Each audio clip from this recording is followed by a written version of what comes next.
standing, folks, please be seated. All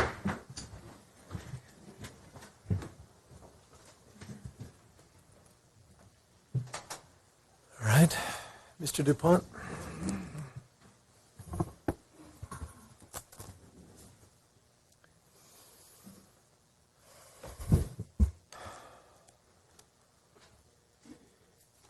This is the third time in my life that I've offered this particular poem to another human being. The first time was when my young cousin, when she was 15 years old, went to a church retreat. The second time was when I had to go tell a friend that his fiancée and infant son had been killed in a car crash by a drunken driver. And I didn't know how to do it. Like I didn't know how to start this today. I didn't know how to tell him that his fiancée and son had been killed. So I went and gave him this poem, and we both sat weeping with no sound whatsoever, the way men sometimes do, with tears just running down our face. And today I offer it to the Bro family and to all of his friends and loved ones. Cheryl, you get the, I'm sorry, Mr. Johnson. Cheryl, you get the light, please. I can't see it. Thank you. Go ahead, Mr. DuPont. And we offer this to let everybody know that we come to this process with loving hearts, intent to help to any extent we can with this healing process. And it will not be easy.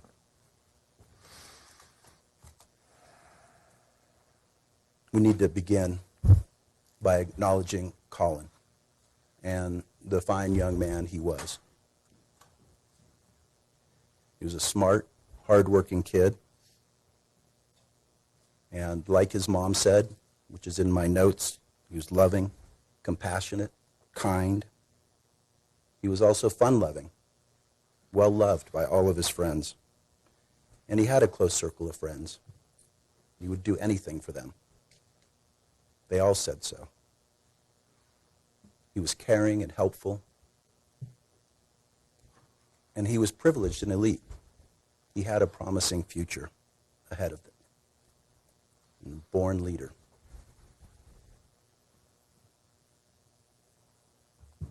Stephen Jones,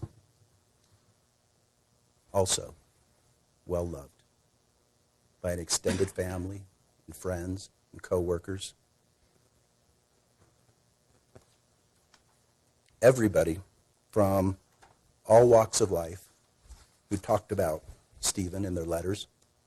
We had people present information to you as young as 7 years old and as old as 70 years old, from all walks of life. Friends, family, neighbors, co-workers, mostly Christian people, but that's where he came from. He came from the church, and these were the people he was around. You read letters from the kids in the neighborhood who talked about Stephen as being kind, funny, fun, and helpful. He paid attention to even what the youngest person was saying, and he heard them. Kids felt safe when Stephen was around. We have letters from people saying how gracious and humble he was, quiet, generous, and helpful. He was loyal and dependable. Everybody could count on him to help when it was needed. We have a letter from a disabled woman who talks about Stephen coming to help her walk with her walker. Friends who said on multiple occasions he would drop everything and come out to help them when they were stranded. And he was there, again, people of all ages, when they just needed to talk to someone. While these past 4 years have been very difficult for Stephen and for everybody, he has matured during this time. And people talk about how he's tried to persevere after what he's done, and he's persistently pursued his goals. Through all that, and I'll quote from a letter, he never lost sight of the fact that people were hurt and a family no longer had a son. I recall he actually spoke these exact words. Yes, but they no longer have a son. He was a person with a kind and gentle and quiet heart.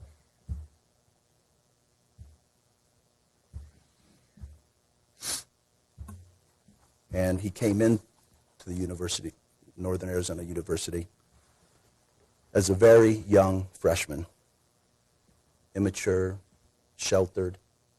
He was homeschooled all of his life. He did not have broad worldly experience, and very naive to how the world works. So as we go through this process, the first thing we have to figure out is how he went from here and his high school graduation a couple of months before to here in the back of a patrol car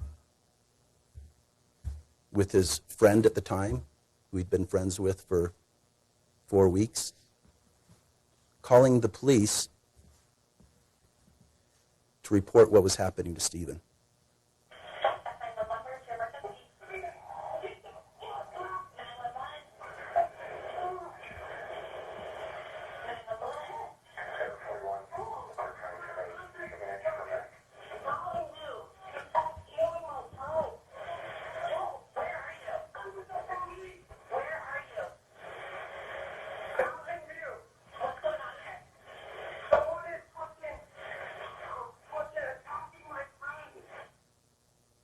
Jacob Mike calling the police during the incident, talking about how people were attacking his friend, trying to kill his friend.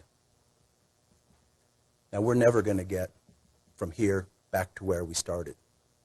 The trajectory of all of these young men and where they were headed, where Stephen was headed. The best we can do at this point is justice. It has been very painful and hard-won justice. It's the only way we can continue with the healing process. So, Judge, and listening to Claudia Brew was very difficult for me. And frankly, from the moment I became involved in this case, I've been very focused on her. And it's painful and traumatic for everybody who's involved in one of these. For all the family of Colin and the others, the family of Stephen, for me, for you. And I went to go see a therapist about this. I'll tell you, for a couple of reasons. One, to deal with my own personal trauma and this sense of empathy I had for her, and really affinity that I had for Colin, because his experience was very much like mine through college. And I always had the sense that his mother was very much like my mother. And now I hear her talk. I started my career working with homeless people, as she did. She had a dog named Coco. I had a cat named Coco. And it touched me deeply, and I had to go talk to somebody about how to deal with this as we went through this process. And that was really the second part of it, is how to present the information that we all have to process in this in a way that will cause the least amount of damage. Mr. DuPont, I'm sorry. Can I have counsel approach, please?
Sorry, Mr. DuPont. Please continue.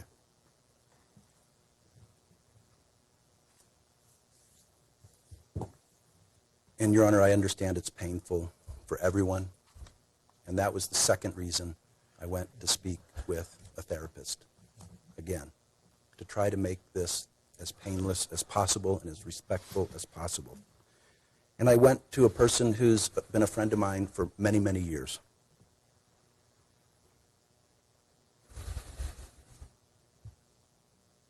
She's worked a lot with veterans, and I came to her as a person who was doing a lot of volunteer work with veterans and people with brain injury. She's one of the founders of Warrior's Heart. So to deal with trauma and pain, I knew she would be the one. She's very experienced with this. I also know that she herself had lost a son who was about the same age as Colin to gun violence. Her son came back from Iraq, as anyone does adjusting at that phase of life. There were difficulties, stressors, unusual circumstances that you need to adapt to. And unfortunately, he got all drunk one night, and in the spur of the moment, he shot and killed himself. Happened to be on my birthday, completely unrelated except in my mind.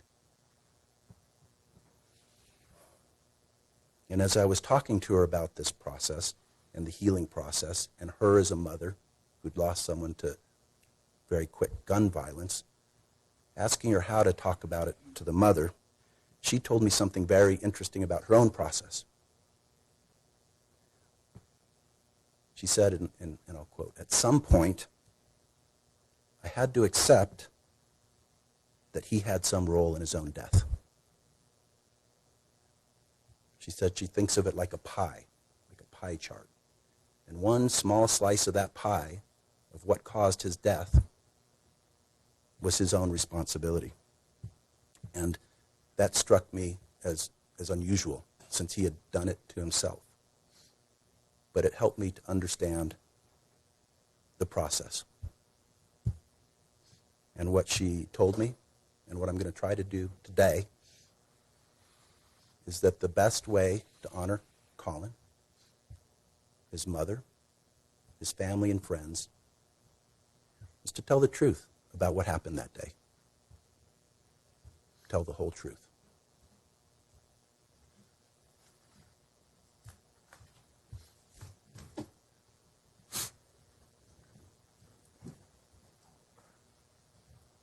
And this was a convergence of circumstances that I've never seen before, and I don't think we'll ever see again, that led Stephen to engage in this criminal conduct. Should have never have happened. If there was never a gun, it never would have happened. If he had stayed in his car for 20 seconds more, the assault would have been over with his friends. There was no reason for him to have the gun at NAU or to bring it out of his car that day. Now, I don't think ironically is the word, but just a couple of weeks before, when his roommate reported this to the police, Stephen had told his roommate, I think I'm going to take my gun home. I don't need it here at NAU. And if he had have done that, he never would have shot Colin or the other three.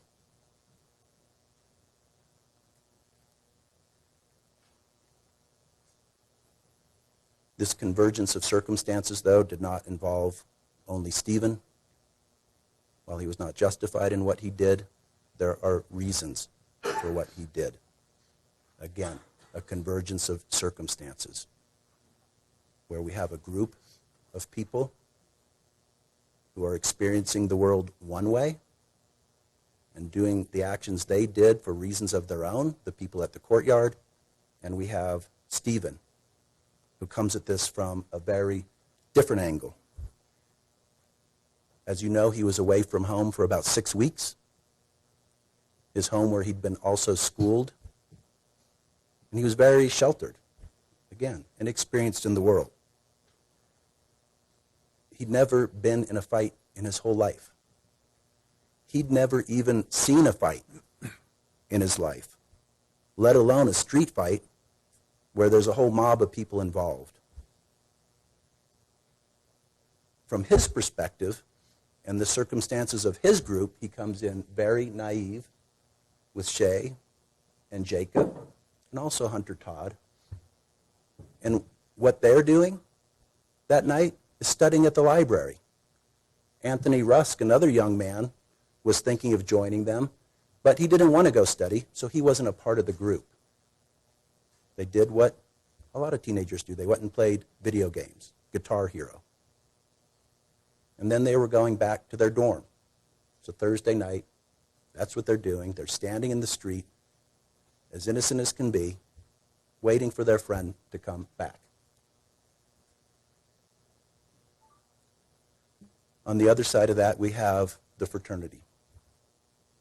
And what they've done is created a zone where they can go and avoid some of the alcohol policies at NAU. They can be off campus, out of the house. They can have drinking parties. It gets wild there for a lot of different reasons. 24 police incidents in the 18 months leading up to this event. And from their perspective, the Delta Chi, there are a lot of people coming in to their parties that they sponsor and host, and they buy the alcohol and whatever else people are doing there. And there are a lot of disagreements and disturbances, a lot of fights as they try to eject people from the party. Of those 24 police incidents, we have crimes of drug dealing, sexual assault, drive-by shooting, and this drive-by shooting is interesting. They were actually the victims in that one. But as the police went to go investigate that, they went to talk to someone who had been beaten up at a Delta Chi party. There have been reports of aggravated assault, disorderly conduct, and nuisance. They've developed this way of going, and you read a lot of these police reports in our pretrial motions. So what they do is when the police come to investigate, they tend to go inside and not open the door, knowing that the police would then need a warrant to come in. So it's a little bit of a cat and mouse game. NAU is trying to crack down on it. Flagstaff police are trying to crack down on nuisance and disorderly.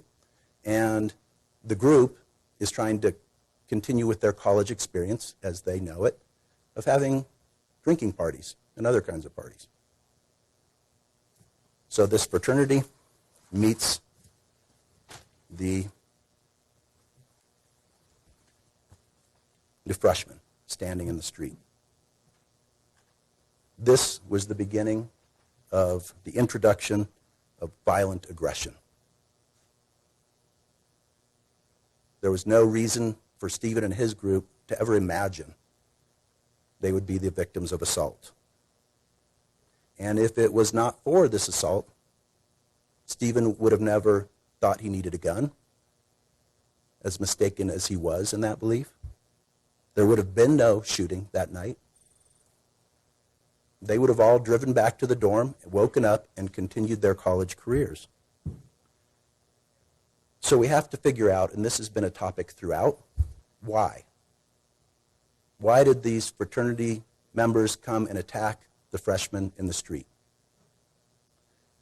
The first theory that was put forward by the prosecution was that it was a ding-dong ditch, right? Someone came and rang the doorbell and left, and that enraged the people, these 9 or 10 people from the fraternity so much that they came and assaulted Stephen and his friends. As everyone's trying to make sense of it, we hear Jacob Mike saying, you know, why? Why did they do this? It's been bugging me, he says. It's like, why this happened? Why did they attack us? And you think that's why? Because someone rang their doorbell? It's just simply not supported by the evidence. And we know that through the trial. For the first 2 or 3 interviews of Jacob Mike and Shay McConnell, no one mentioned it. Then they introduced the idea, the police do, Shay McConnell, do you think someone could have rang a doorbell? He said, that's not really clear to me. I didn't see anyone go over there. I didn't see anyone ring the bell. With that, they go to Jacob Mike and say, Shay McConnell says it had to do with you ringing the doorbell. And he said, I never did that. I don't remember it. By the third conversation after that, Jacob Mike says, oh, now I do remember it. But he doesn't know if he knocked on the wrong door or the right door. He doesn't remember which door it was. He doesn't remember if he knocked or he rang. He knows nobody came out of the door, and he just walked across the street. Nobody from the fraternity talks about that. They talk about something very different.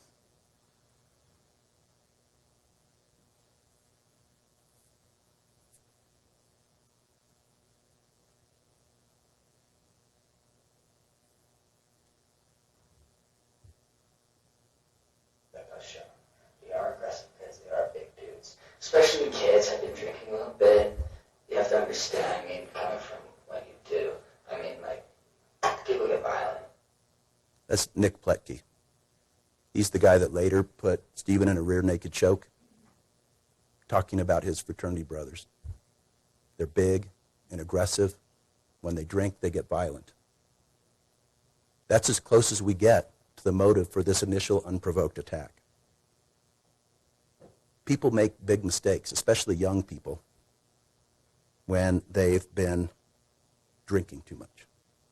That's when people get drunk and kill other people in automobile accidents. That's when a gang of upperclassmen get aggressive and violent and attack 3 people just standing in the street.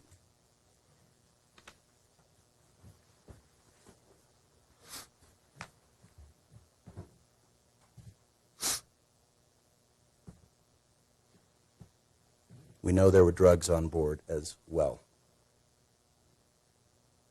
We know the effects of alcohol, that it decreases the restraining influence of the brain and can lead to anxiety, hostility, and rage. It's dose dependent. The more you drink, the more these symptoms can appear. Xanax just increases the risk of all of these behaviors. In almost all crimes that we see, they involve drug and alcohol. When I go speak to students, which I do, I always say that. If it wasn't for drugs and alcohol, we wouldn't have any crime.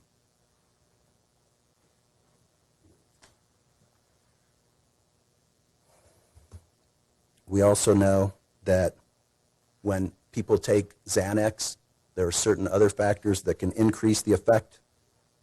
When it's inhaled, it increases the effect. You have a shorter time frame to these behavioral problems, and it's more potent.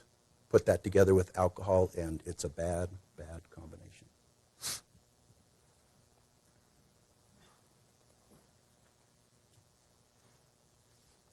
We've talked, I know, a little bit about emotional convergence and the issues associated with that.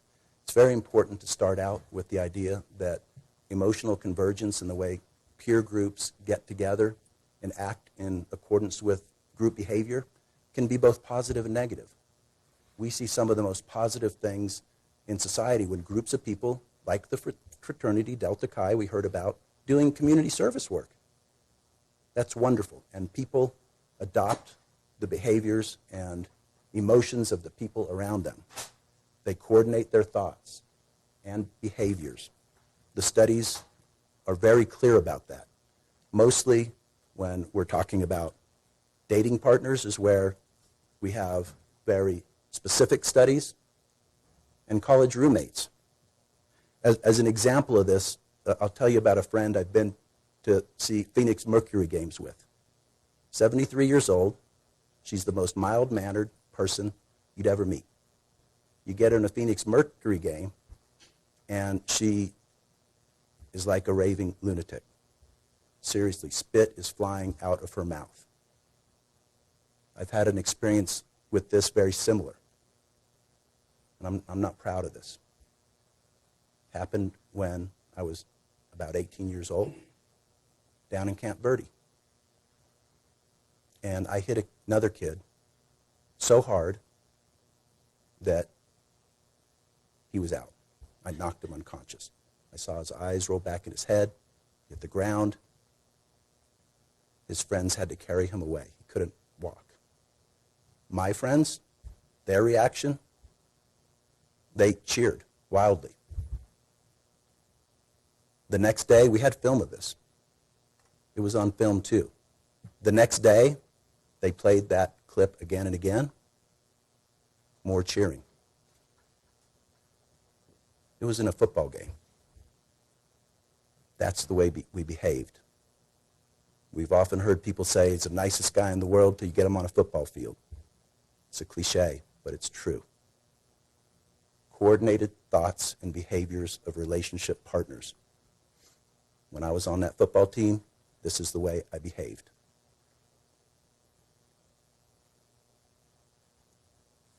We've had a lot of studies, too, with how rioting happens, how a group of people will tip into a riot. And these are otherwise quite normal people who would not normally be disposed to violence. We've seen it, and a lot of the studies are around national championship sporting events or other sporting events where someone's team will win, and people will go on a rampage. Good, solid citizens. Elite people who are well educated.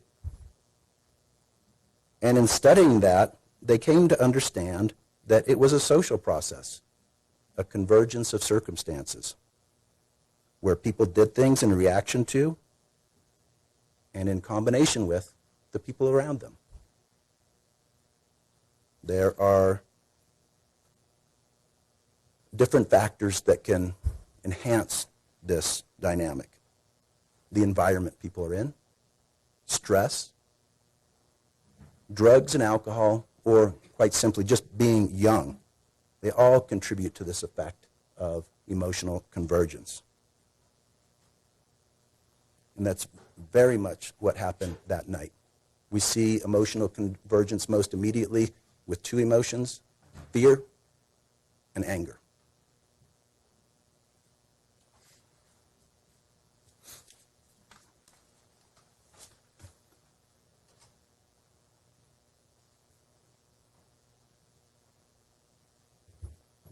These four witnesses all identified the motive for the initial unprovoked attack. All four of them. I should point out that they all did it spontaneously. It was never in response to a question from law enforcement. You remember at this time, law enforcement thought it was a mass shooting, an active shooting situation, which it wasn't. And then we have Nick Peering, even his first statements to the police, they ask him what happened, and he says, they were just mad at us. They were angry at us. That's why I got shot. These people saw it a little differently. Abby Norcutt, who's now married to Nick Prato, talked about the fact there were a lot of disturbances at the courtyard where Delta Chi was. She said people coming in there thinking they run the place. She was, in fact, there, and she mentioned it to the police, for a disturbance several weeks before. She described it as a disturbance involving black people. She was present for that. Nick Pletke spontaneously talked about a previous fight with a gun several weeks before. There wasn't a gun there, but that's the way it's now introduced into the group dynamic. He said, at the previous incidents, there were black people and a gun. And then he related it right back to the incidents of October 9th. And he said, yeah, he was also there in the courtyard part, the inner part, and he had one-on-one contact with. I had one-on-one contact with the African American. And they just kept kind of trying to sit there, try to mooch their way in. So they got out of hand, and then boom, it happened. He was there when Nick and Colin first began the confrontation with the people inside the courtyard. I said, we're just telling them to leave, like, get the fuck out of here, like yelling.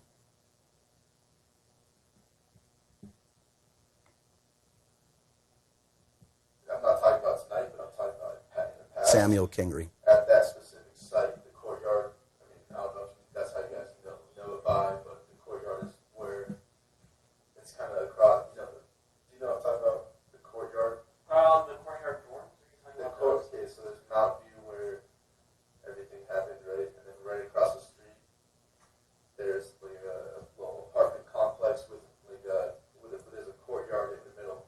Oh, yes. And a lot of parties go on there, and like numerous times cops have showed up and broken stuff up.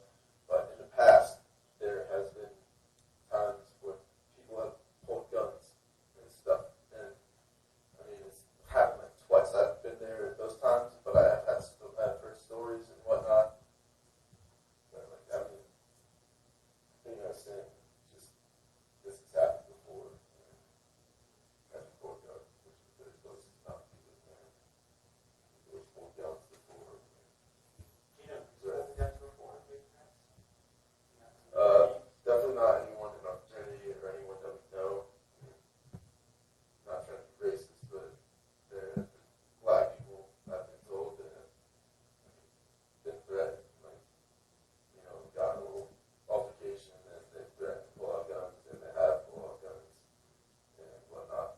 So, and like, I'm not gonna say like it's true, but someone said that there's black people that pulled out guns tonight.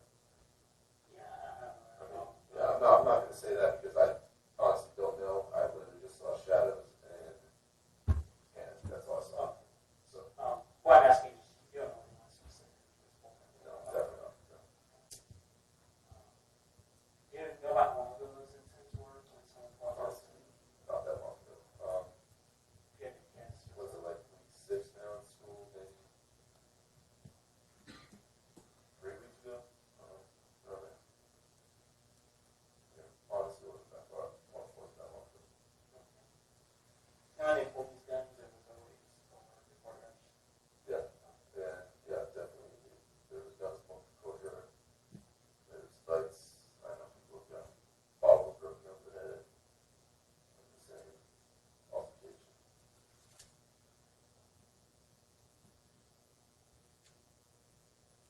We learned about this when we were in Southern California talking to witnesses. There was no police report on Mr. Kingery's statement. There's no transcript.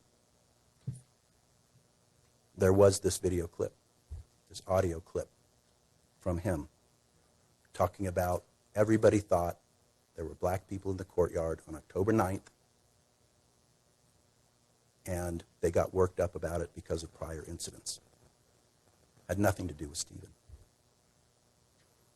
Vincenzo Rico was on body camera talking to the police.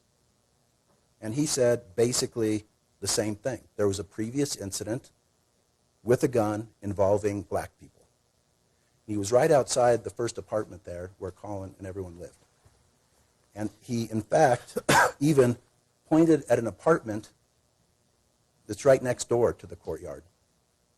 And that's where we go back to the drive-by shooting, because the person who had his leg broken or was investigated by the police over another Delta Chi party and had his leg broken, his grandmother lives up in that apartment he pointed at.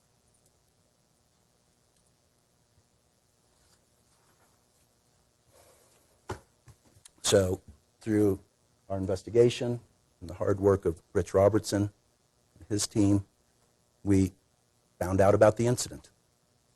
We talked to some of the people involved. The incident of August 30th, when the Browns went to a party at the courtyard, one of the many parties at the courtyard. And a person in a green shirt told them that coloreds were not allowed in the apartments where the main party was. So the guy in the green shirt spit at him, started a fight. During the fight, every person in the Brown group was jumped and beaten by 10 or 11 people. The person in the green shirt was the main aggressor. We heard Pletke talking about someone getting a bottle broken over his head. That was Eric. Had a bottle broken over his head. We can see in the videos they choked Devontae the same way Pletke choked Stephen a few weeks later. And they struck everyone. Everyone with their fists. During the investigation, Mr. Robertson uncovered some videotapes of the actual incident in 10-second increments.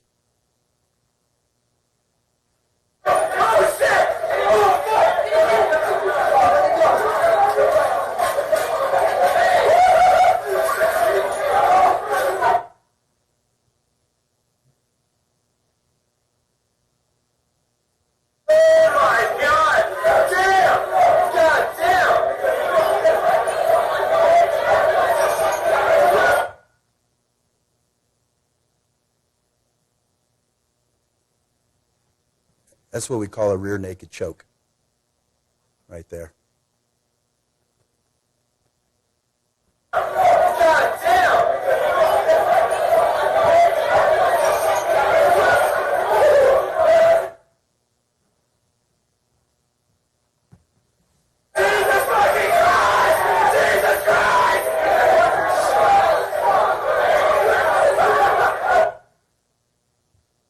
That's the people trying to get away from the scene, holding up a table so that they can get away from this melee.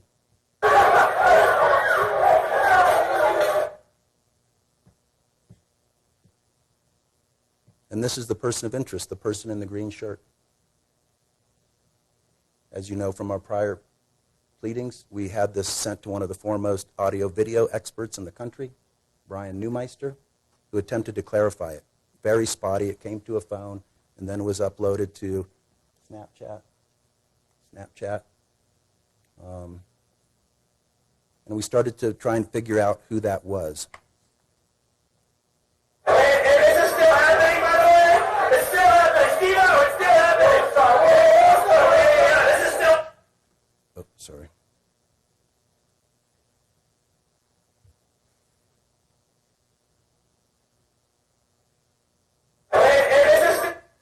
Now, I showed this for an important reason, because we were able to talk to him and him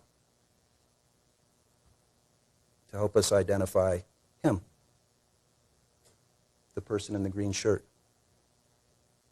The second person I pointed out said that looks like Colin Bro.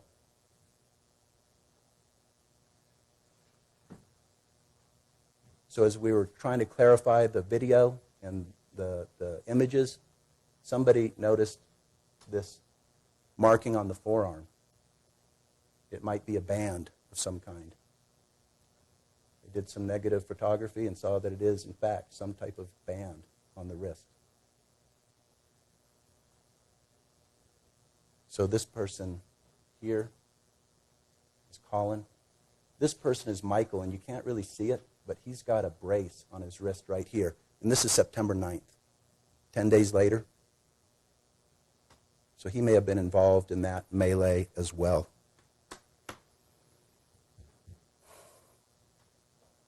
Frankly, Judge, with the wildness going on, all the police incidents like this, it was only a matter of time before something horrible happened there.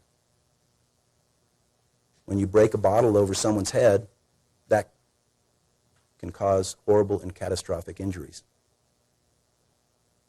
And people were trying to put an end to it.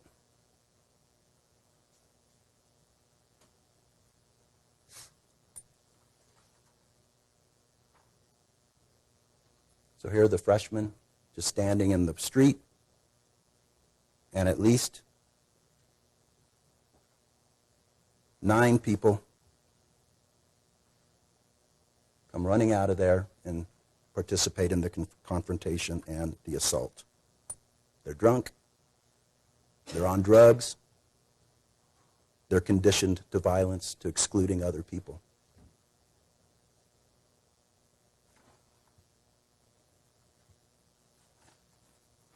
Someone comes out and sucker punches Stephen. He loses his glasses. becomes filled with fear. His dental bridges are knocked out. Blood fills his mouth. There's nothing like tasting your own blood to get you excited. Fear.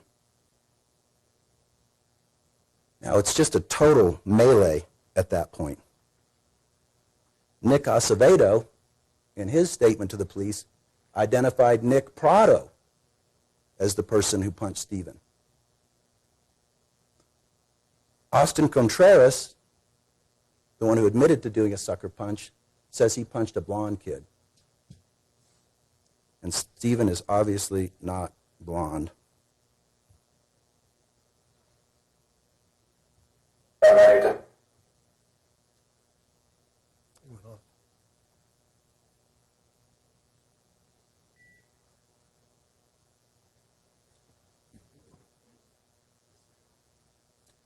This would be a good time to take a break, Your Honor. We're 10 minutes early.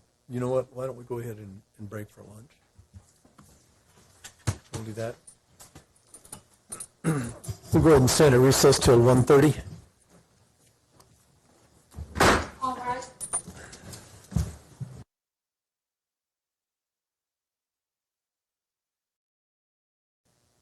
That there are disrespectful comments that are being made from one party to the other. I want you all to know, and Mr. Barker's been in trial with me before. I have no hesitation closing down this courtroom. I have no hesitation asking anyone to leave this courtroom. And in fact, I've closed this courthouse down before in order to make sure that the security of all participants is protected. So if there's anyone in here that does not believe they can control themselves in a dignified and respectful manner, either in this courtroom or outside of it, I'm strongly urging you to use your 2 feet to leave now, rather than have a pair of handcuffs assist you. I hope my message is clear. Mr. DuPont, go ahead and continue, sir. Your Honor.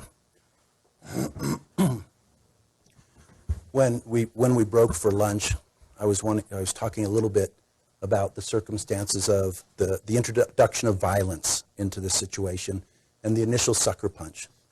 This was an important part of what happened and who was involved in that initial initiation of violence. And we've had different people saying different things about who was throwing punches. We've had the prosecutor say that all of the victims were just standing around trying to be helpful. But we've had other evidence to show who exactly was involved. So, for example, after Stephen was sucker punched and injured, we have Nick Acevedo identifying Nick Prado as the person who punched Stephen. Austin Contreras, you'll remember from the stand, came forward and said he's, in fact, the one who sucker punched Stephen. Do you remember any characteristics about them, any description you can provide of those 3 people? One of them were, I don't think well different. One was a little taller, blonde hair, one punch, so close to shot to him. Was a tall blonde kid. And then you made the decision to go and punch one. Yes, sir. Would you verify that's not the punch? Yes, sir.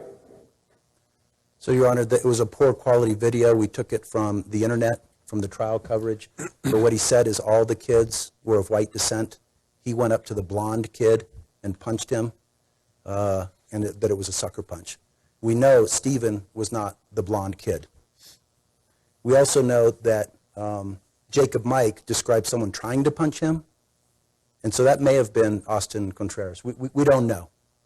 Shay McConnell, who was there, said it was the person in the white shirt who punched Stephen. Same person who was later shot. And this is reflected in one of the police reports. Asked to describe who punched Stephen, blonde, wearing a white shirt. Same person who pushed Shay down. And then below, the person who was shot was wearing the white shirt, same one who punched Stephen. The point is, it's a melee at that point. I wouldn't be surprised if it looked something like the events of August 30th. It's a mob attack. Stephen goes away from that encounter in fear. Shay McConnell talking. Clearly they wanted to hurt us. They had their fists out, just ready to throw us down and beat the living shit out of us. It was a pretty intense fear. Thought we'd be beat up, and it would continue until they hurt us or ran away. He's thinking, I'm about to get jumped, to get my shit beat in, and this is going to suck. They run. Rather than just let them run, the people from the courtyard chased them, now over to the parking lot and to the hall. We have witnesses talking about Stephen coming back in the low ready position. The gun's not pointed at anyone. He's made a fatal mistake, though, at this point. He's introduced a gun when he shouldn't have. But he comes with the gun. The people from the courtyard, as we've talked about, they've got a certain mindset about threats to them, right? Not just about excluding people from the party, but now everyone's been talking about someone's brought a gun before. So now we have everyone reacting in fear and not in their right heads. But Stephen clearly came. Shay McConnell tells us, pointing the gun toward the ground, shouting at everyone to get on the ground, shouting at the people who initiated the assaults. Don't move. Stop hitting us. Get on the ground. Now, I don't know who's going to charge a gun. I know in the Marine Corps, that's what happens. You charge an ambush. And for whatever reason, the people there, Nick and Colin, decided to charge Stephen while he's standing there with a gun, telling them to get down. Again, Stephen initiated this higher level of confrontation. That takes him out of the justification range.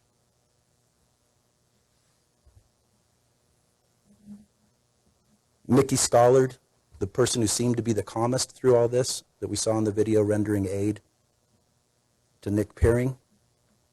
I'll read from her interview. She looked out her window, and the first thing she saw was someone in a white shirt running towards someone else. Running towards someone else. He almost tackled another person. That other person, Stephen Jones. The other person was shouting, I don't want to do this. Don't make me do this. No, no, no, no. And it was milliseconds before she heard Stephen yelling, no, no, no, no, and the person in the white shirt charging, that she heard the shots, the first shots. The police asked, who was the person running, trying to tackle? And I quote from Mickey, I believe that person was Colin. She says he was 5 feet from where I saw him running to where I saw him on the ground. This all happened in seconds. From Stephen having the gun in low ready to shooting.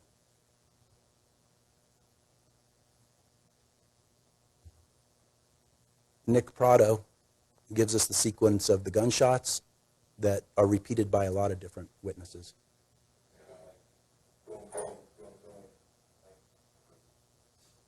Very quick. The first 2 shots to Colin, the second 2 to Nick Peering. So, why not a warning shot after telling them get back, get down? There was no time. The math is pretty simple, and we did have distance determinations throughout this. We had a lot of people saying it was 10 to 15 feet when the first shot was fired, the very first shot. We know it was at least more than 5 feet away. And by the time of the second shot, it was between 2 inches and 2 feet, according to Dr. Charnecki. Well, the math on this is pretty simple. If a person runs a 40-yard dash in 5 seconds, that's 120 feet in 5 seconds. A person is moving 24 feet per second. To move 13 feet in a quarter of a second to the sound of these gunshots is about right. That person was moving.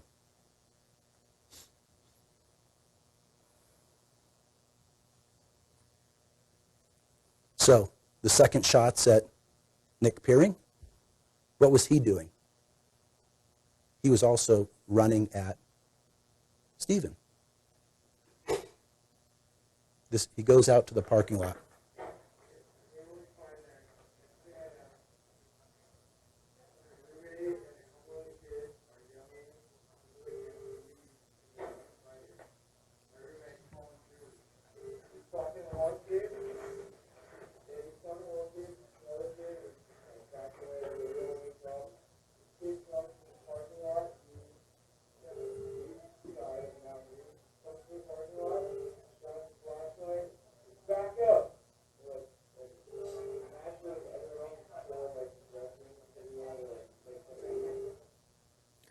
A couple of interesting things about that. He acknowledges when he was going out there towards Stephen, Stephen's yelling, back up, back up. And then he says that we were still wrestling with them. Naturally, because we wanted them to leave. Keep in mind, by then they're in the parking lot. Why would they want them to leave the parking lot? But then this is the most telling thing about where he is and what he's doing.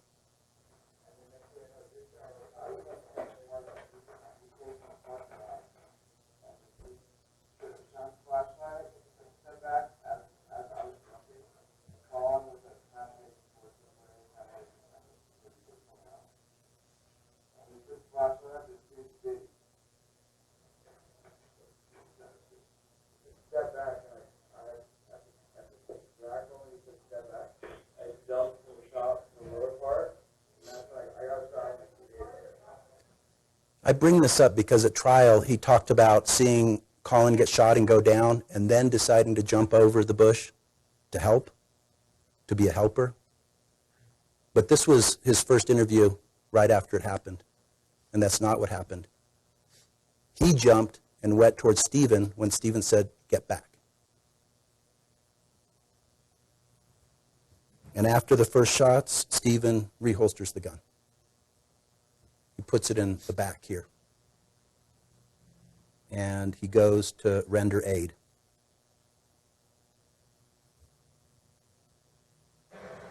And then I see somebody go over to the guy before and try to help him, and he was really upset. He was like yelling. And then some other guy came around towards him. And then some other guy came, I want to say, it was 4, and he started beating up the guy who came hitting him in the face, because I remember specifically somebody started just getting hit in the face next to his body on the floor. And then right after that, after he started just belting him, the second round starts going off. I want to say maybe 4 shots were fired at the second time. That was Kayla Hartman. Unfortunately, during the first trial, she was in the Netherlands and not available to testify. But we all know it was Stephen who was on his back getting punched in the face next to Colin. And we know that when that started happening, he was trying to help. He was trying to render aid. I saw him bend down and try to help one of the people that he shot. I don't know if it was Colin or Nick, I'm not sure. And he had the gun in his back pocket. That's when I ran and tried to grab the gun. That was Nick Pletke, acknowledging that Stephen put the gun away and was rendering aid when the third assault happened. The first assault was the unprovoked in the street. The second assault was Stephen's aggravated assault and killing Colin without justification. The third assault now is another gang of people jumping Stephen as he's trying to render aid.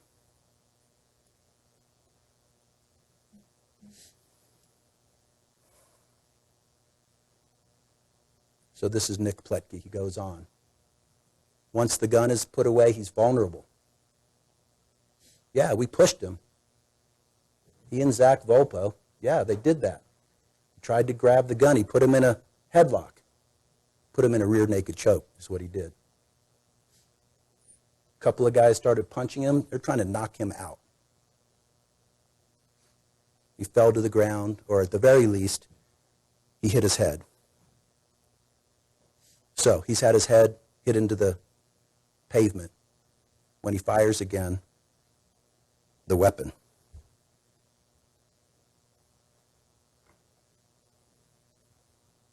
So these are the types of impairments with fear, with his head being smashed into the pavement, when he made this reckless decision to fire shots in the air. That's reckless. If you don't aim your weapon, that's reckless. This is aggravated assault. He's pled to this. He's told everyone what he did right from the start.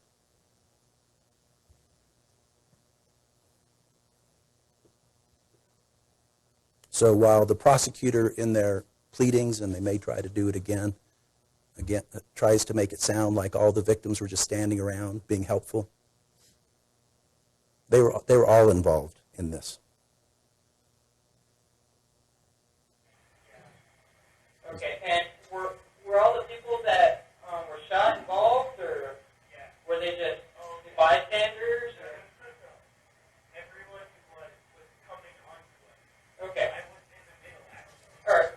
They were coming onto me, actually. I was in the middle.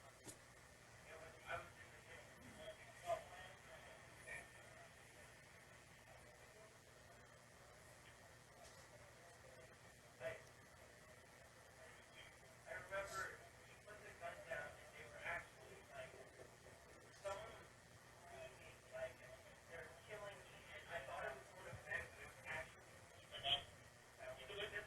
Yeah, he's a witness.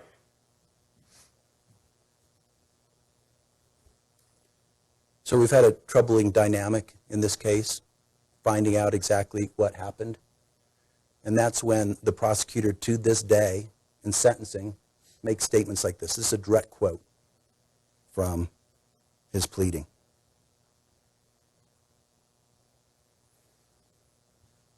He says, there's no evidence at all, before or after trial, suggested Nick ever touched the defendant or was acting aggressively toward the defendant.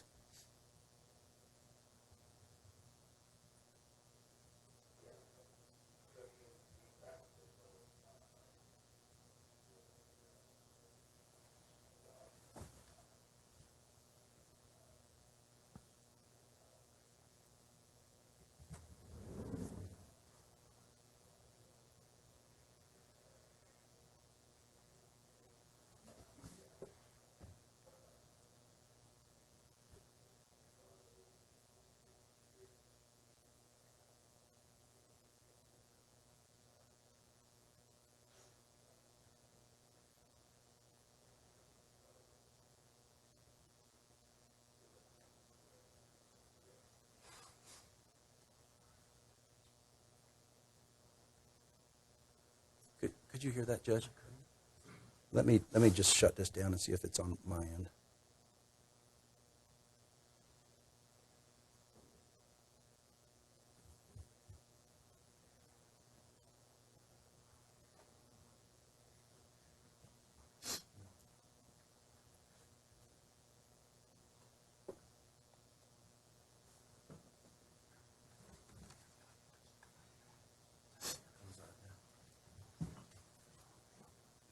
I can't figure out how to do it because it's not. Let's swap the record for a second. Is it coming out of Mr. DuPont? Is it coming out of your computer? What I'm going to do is, well, see, I've still got the, Is it coming out of your computer? no, it's coming out of this. I can't. Oh,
Okay, I think it's going to work now.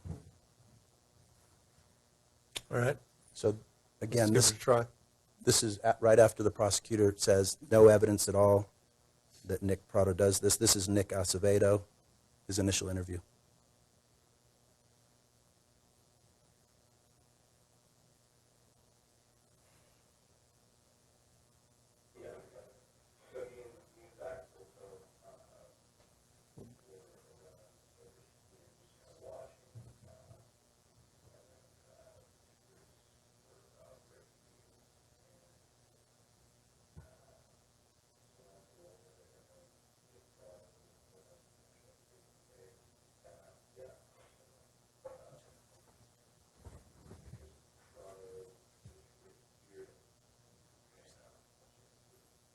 It's usually up here.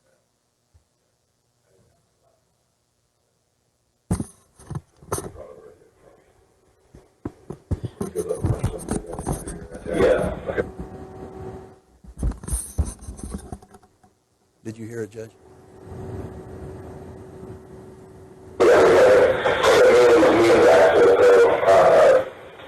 We're around over here just kind of watching, and then the two groups were about right here, and Over in the parking lot. was going on for a little bit, and then Nick Prado went up and punched one of the kids in the face, and yeah, I understand that. Because Prado was right here, and he ran up and punched one of the kids. You weren't really punched? No. Okay. Yeah. I didn't have my glasses on. Okay. So, thank you for Prado right there for me. So he goes up and punches some kid right in that area right there? Yeah. Okay.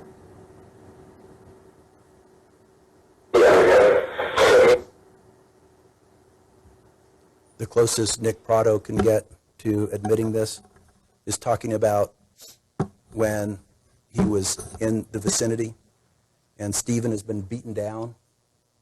He's on his back. And he wasn't just standing there. He goes towards him. This was seconds between being beaten and shooting the shots. So this is a more accurate assessment of what exactly happened that day.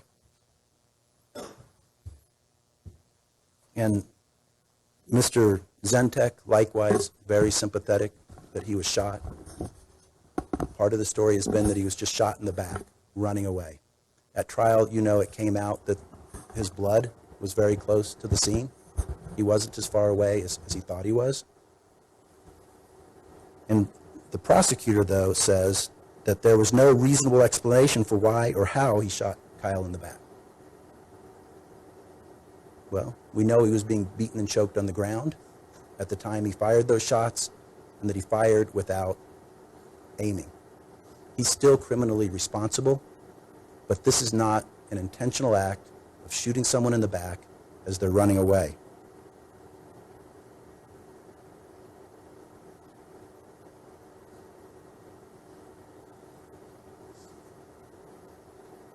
Kyle reinforces the motive of trying to get somebody out of the party. He reinforces the person with the gun that somebody else was right up in his face. Again, Nick Pletke describes what Zentek did. And then my buddy tried to come at him, and that's when the guy that was in critical because he went for a shot and he dropped. And then that's from what I saw. So Kyle Zentek went at him as well. Kyle himself acknowledges as much. Several days later, he's still in the hospital, but he tells people he's not on pain medications when he says this. Yes, he was running toward the shooter, but may have turned around at the last second. Do you remember which way you were facing when you saw the shooter bring out something from he said he's firing? I was facing that way. Facing that way because I thought it was filming coming back. And that's what we were to do as a group. So in other words, were you running toward the shooter or away from the shooter? I was moving towards the shooter. He was going. Yeah,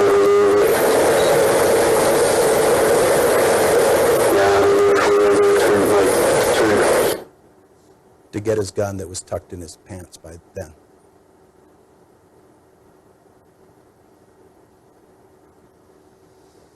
So Stephen just fires in the air. He hits the tree. He hits 2 more people recklessly, causing serious physical injury. From his perspective, what's going on during this entire time frame is he is not thinking in his right mind. We know his eyesight is impaired. He's got 2100 vision. The time he was at his car where he made the bad decision to introduce the gun, he couldn't really see what was going on. The state's ophthalmologist, who he interviewed, talked about at 90 feet with 2100 vision. Obviously, it's 5 times farther away, the clarity of the vision, so 450 feet away. And he said it'd be like watching a football game from very far away. You could see motion, but you could not identify individual people at all whatsoever. He's on his back on the ground, by now concussed. He's been assaulted in the face. His glasses have been knocked out. His teeth have been knocked out. He's got blood in his face. He's been assaulted when punched in the face while he's trying to render aid. He's got a lump on the back of his head right here. You saw the pictures of that. He's nauseous. He's confused. And he is afraid. And it was during these 2 minutes of his life with these impairments that he committed the crimes he committed. He made the decisions that he made. It was his frame of mind. This intense fear, you've read the literature on this, you're well aware of the way a brain works. When you're in fight, flight, freeze, you don't get the full benefit of your whole brain. You are just responding. It's very much the same brain patterns you see in people who are severely intoxicated. They're not getting the benefit of their frontal lobe in their decision-making processes. They do reckless things, including committing reckless crimes.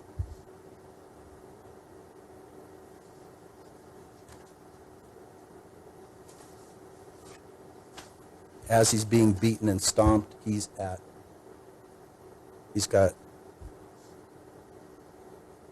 can be injured or killed at any minute. The diffuse axonal energy is when you get hit in the head and your brain twists and turns. It can cause serious brain damage, even worse if you don't see it coming. This information all comes from 2 sources. Every risk of injury that's listed here, from Dr. Patrick Hannon and his protege, Dr. Carrie Knapp, both of whom have testified for the prosecution on different occasions. They both concur that a single punch can cause these injuries. One misplaced punch can rupture somebody's eyeball. Both the ophthalmologists in this case have seen it. They've seen people lose eyes and lose eyeballs by getting punched in the eye. And this is what's going through Stephen's head as he's making his decisions. He was at even an increased risk of injury, confirmed by the experts, when he got sucker punched. And this is actually the state's expert, Dr. Carrie Knapp. When usually a knockout kind of punch occurs is when the head is rigid on the neck, stationary, or moving forward into the punch, so that the force of the punch collides with a relatively immovable or moving into the punch, and that accentuates the force of the punch. So it's not a person that's going to, the other part of it, if the person doesn't feel the punch coming, it's likely to be stationary and so on to the punch. Yeah, that's one of the problems with, that's one of the issues of the sucker punches. You can, if you hit me in the back of the head with a baseball bat, I don't know exactly, you swing back and you hit me. I'm going to be in bad shape. All of the force of the blow is going to be translated to the head. So, as we talk about the different aggravating and mitigating circumstances in this case, I agree. There's tremendous harm to the victims in the case. I agree with that. I heard you issuing a sentencing earlier today where you found the young age of the victim to be an aggravating circumstance. I agree with that as well. But what we did not hear anybody talk about from the state, every single person started with the shots without putting it into context. So I agree. If everybody was just standing there and it was the active shooter mass shooting that it as originally reported, the number of victims would be an aggravating circumstance. But we know the shots were not random. We know that every victim was involved. He didn't shoot Mickey Scollard. When Chase Jones came, a reasonable person, he gave up his weapon right away when he felt safe. In this case, the number of victims is not an aggravating circumstance. It's actually a mitigating circumstance because of the circumstances that created leading up to the shooting. The mob attack, the melee.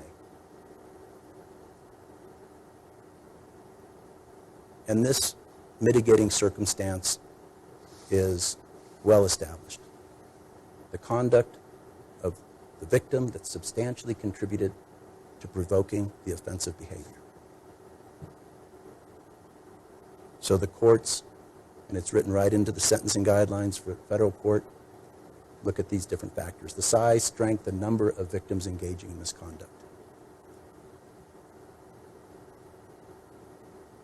There were at least 9. I thought I heard Mr. Diesel say there were 10, and that Stephen got 7 out of 10, or hit 7 out of 10 with the bullets he fired. But there's a big number of people. We've got high school wrestlers, lacrosse players. They're all involved. There's no way to fight that many people with your hands. The persistence of the victim conduct to prevent confrontation. We know he ran away. They all did. All 3 of them ran away, and they were chased. Even when he got to the point where he'd made his mistake of bringing the gun, he tried to tell them, back up, get down. Couldn't prevent the confrontation. And then the danger that was presented to him. The danger both perceived and real. Shay McConnell and Jacob Mike, who were in a similar position to Stephen, neither one of them got punched in the head or stomped on the ground. But Shay McConnell, before he called the police, Square in the face. And so I'm freaking out. I'm like, holy shit, these guys are fucking crazy. What the fuck is going on? What the hell is wrong with these people? Like, why the fuck would they just punch someone for no fucking reason? Freaking out. I'm like, why the fuck would you do that? What the fuck is wrong with you? And I'm like backing away from these people. I'm like, holy shit, I can't be near these people. These guys are like, we're outnumbered. Like, one sec, hold on. Thanks.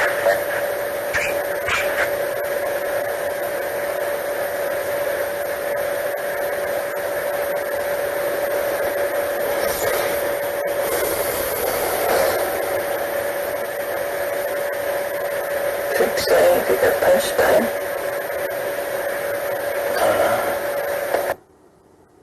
that was Shay's mom at the end saying, do you think the guy who got punched died? And the dad saying, I don't know. And we don't know at that moment. It's a risk of injury. Jacob Mike says the same thing. One of them punched Stephen, and that's when we were like, this is serious. Didn't know if they were jumping us for our money or if the group was just looking for someone to fight. Obviously, they were aggressive and they wanted to do something.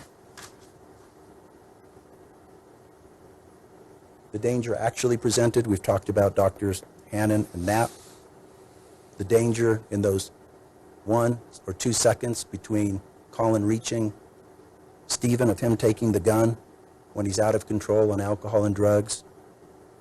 The pre-sentence report talks about the real danger actually presented because he's got injuries to his head, back, chest, arms, and knees, swelling of his wrist, split but bloody lip. I pointed to the place in the photograph where he had the bump on his head. This is the parietal lobe. And it has a very important role in integrating sensory information and what's happening with the body and what's happening around the body. And Stevens was impaired when he did this. And when he actually fired the shots, he was being choked.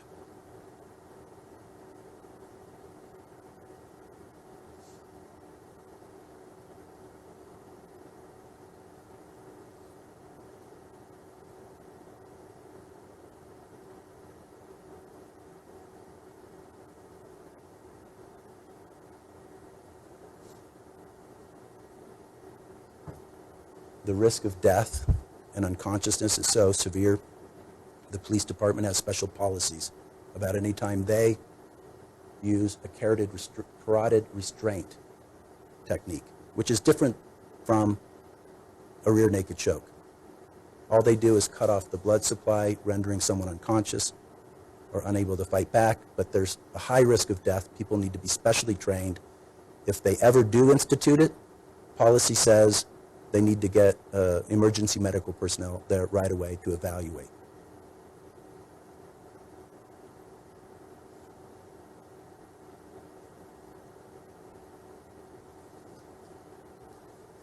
This is really one of the strongest mitigating factors there is in this case, is the conduct of the victims and them initiating the violence. The pre-sentence report writer believes there should be a finding of substantial duress, threats, and violence. Now, I do want to point out a distinction between duress as 13-412, that's a complete defense to prosecution, and 13-701, where it's unusual or substantial duress, although one that's not a defense to prosecution. Which brings us to the dictionary definition, which is threats, violence, constraints, or other action brought to bear on someone to do something against their better judgment. And that's exactly what happened here.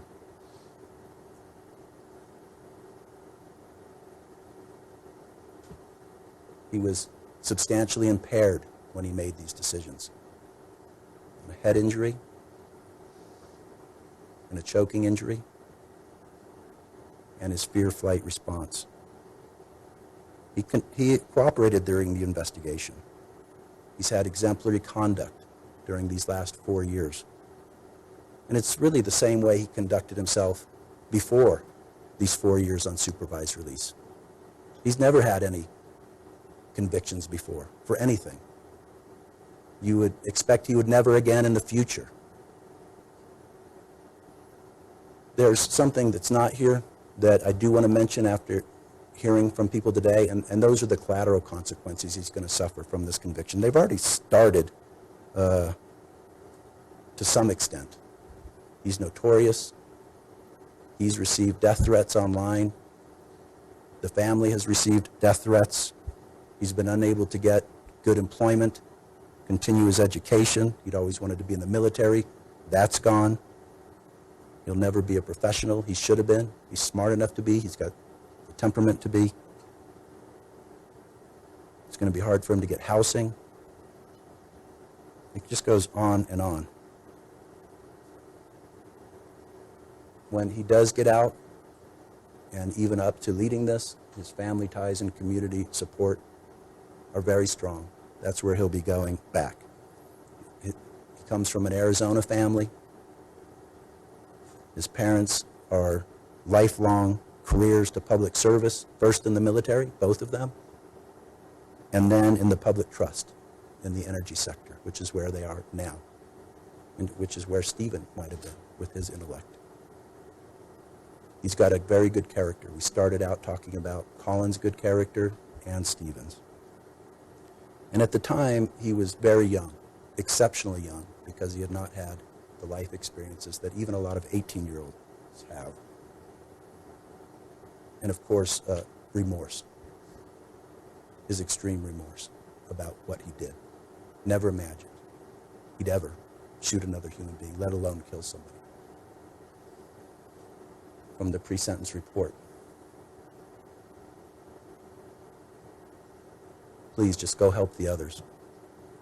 I'm so sorry.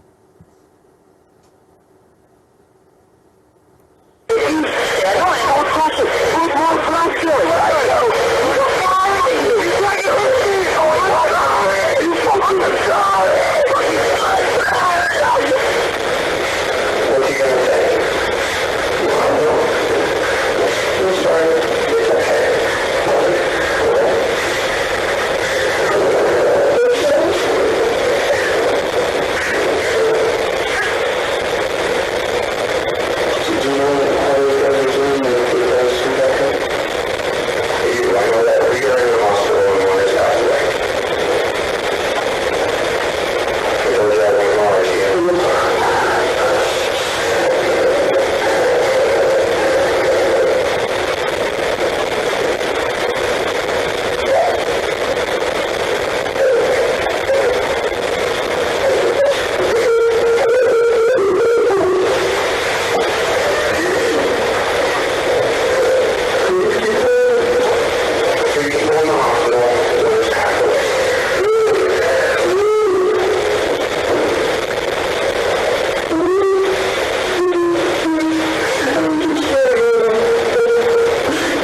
when we talk about sentencing and what factors to consider.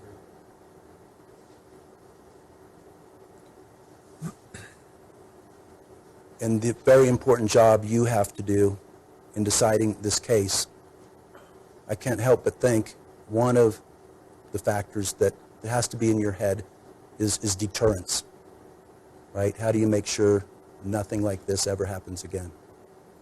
And there are two parts to that. There's general deterrence. Can you send a message with Stephen's sentence that'll deter other people from engaging in this kind of conduct? Is there a sentence you can send to Stephen that would stop him from doing this in the future? As I talked about at the beginning of the case, one of the general deterrence factors would be if we could send a message that drinking and using drugs is not a right, that would be appropriate to do. We can't do that here. As far as sending a message to the gun culture that we have in this country. Don't bring a gun on campus. It's legal when it's in a holster, not when it's out. But with that culture and people hearing it, they believe this is exactly the kind of circumstance when they need a gun, is when they're being attacked by a mob of people.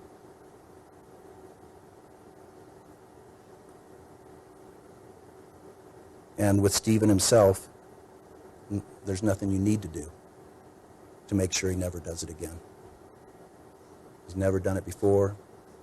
This was an unusual set of circumstances, and it'll never happen again. So as far as sending a message, there's nothing to do in this case. All we can do is follow the law and get you the information you need to make this decision.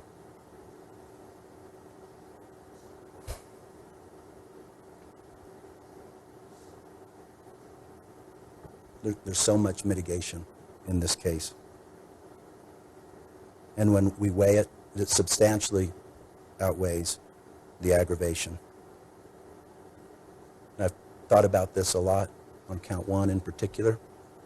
I do believe the mitigation outweighs the aggravation, even in this case. But the aggravation is so weighty. And what Ms. Brough is going through, I can't even ask you to give a mitigated sentence on that. Even though you would be justified in doing so. She didn't have anything to do with the events leading up to the violence or the events that led Stephen to commit this crime against her son. But the presumptive sentence is appropriate. As for the other counts, with the other people who attacked Stephen, many of them when he had the gun holstered, that deserves a mitigated sentence. Stephen was under constant attack by these people over by the dorm. If they would have stayed in their apartment or in the courtyard for another 20 seconds, Stephen would have been gone. They would have been on their way back to the dorm.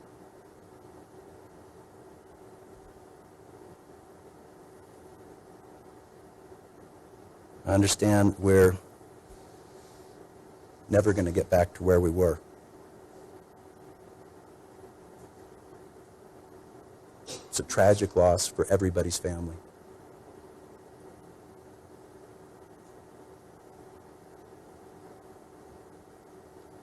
And the justice of weighing the aggravating and mitigating circumstances is all we can do at this point.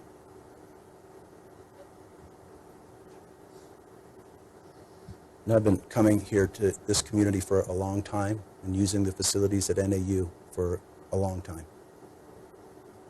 And this is one of the most beautiful places in the world. Beautiful and peaceful places in the world. NAU is one of the premier academic and athletic institutions in the world. And none of that's changed because of these 2 minutes.